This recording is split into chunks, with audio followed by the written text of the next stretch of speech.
নমস্কাৰ বন্ধুসকল, কাঠালু খানিব লৈছোঁ। যোৱা বছৰ নেখানিলোঁ এজোপা, কিমান গৈছে চাওঁ খানি পিনি। কাৰণ এইটো মাঘ বিহুটো আলু কচু খোৱা বিহু হয়, সেইকাৰণে এইবোৰ আলু কচু খাবই লাগিব। আৰু নাতি পুতি ল'ৰা পোৱালিবোৰৰ কাৰণে ৰোৱা হৈছে, তাকে খানি চাওঁ কিমানখিনি যায়, দেখাই থাকিম আপোনালোকক, চাই থাকিব।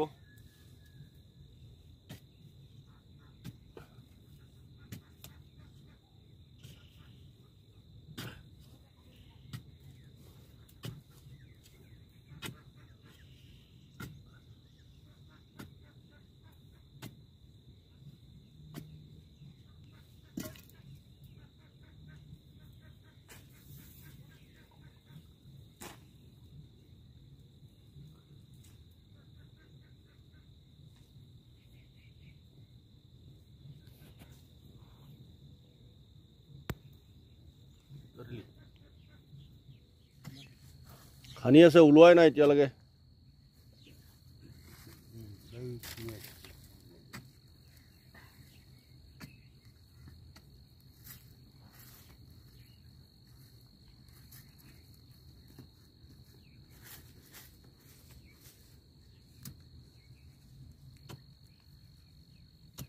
এইজোপা কাঠালু খানি আছোঁ বন্ধুসকল। আলু ইমানে পালোঁ, আৰু এই আলুটো হৈছে আপোনাৰ হেৰি হয়, শুকা আলু বুলি কয়। এইটো শুকা আলু হয়, এই দীঘল দীঘল। এইটো মিঠাটো বহুত আছে খালি দেই, শুকা আলু মিঠাটো বহুত আছে। এতিয়া বজাৰত উলিয়াব এনেকুৱাকৈ, আপোনালোকে এনেকুৱা শুকা আলু মাথাটো হেঁত নি পিনি ধুনীয়াকৈ ৰুবগৈ। এবাৰ ৰুলে মানে অহা বছৰ মাঘ বিহুত আপোনালোকেও খাবলৈ পাব। বেছি নালাগে, অলপমান ৰুলেও বহুত হয় ঘৰত খাবলৈ। আমাৰনো ক'ত বিক্ৰী কৰিবলৈ বা এই হেৰি কৰিবলৈ আছে, এই ঘৰত খাবলৈকে ৰুই লৈছোঁ। চব বস্তুৱে অলপ অলপকৈ ৰুই লৈছোঁ, আছে এইখিনি। এতিয়া ল'ৰাটোৱে খান্দিলে, এয়াই মই ওচৰৰ পৰা দেখাই দিছোঁ। এইটো শুকা আলু হয়, আকৌ এইখিনি দেখাইছোঁ। এইটো শুকা আলু খুব মিঠা হয় খাবলৈ, আৰু খুব বগা হয়। আৰু দাইলত দি খাব,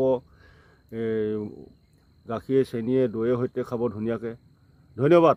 আপোনালোকে ৰুবলৈ যত্ন কৰক ঘৰত, আৰু সকলো ঘৰত হোৱাটোৱে কামনা কৰোঁ মই। ধন্যবাদ। জয় আই অসম। মাঘ বিহু আহি পৰিছে, সকলোৱে আলু কচু খাব দেই।